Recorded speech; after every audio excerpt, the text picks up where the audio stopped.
عن أبي هريرة رضي الله تعالى عنه قال قال رسول الله صلى الله عليه وسلم من كان يؤمن بالله واليوم الآخر فليقل خيرا أو ليصمت ومن كان يؤمن بالله واليوم الآخر فليكرم جاره ومن كان يؤمن بالله واليوم الآخر فليكرم ضيفه رواه البخاري।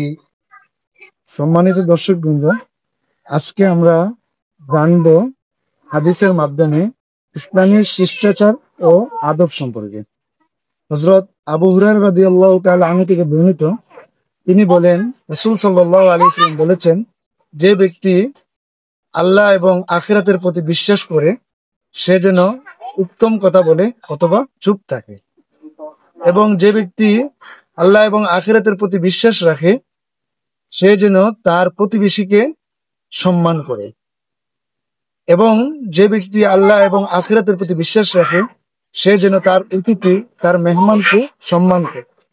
এই হাদিস থেকে আমরা জানতে পারলাম যে আমরা হয়তো ভালো কথা বলবো, না হলে চুপ থাকবো, এবং বিশেষ করে আমাদের যে প্রতিবেশী আছে তার সাথে আমরা ভালো আচরণ করব, খারাপ আচরণ করব না, এবং কোনো মেহমান আসলে তাকে আমরা সম্মান করব, মেহমানকে অতিথি পরায়ণতা করব, বিশেষ করে মেহমানদারি করব, কোনো ধরনের কার্পণ্যতা রাখবো না।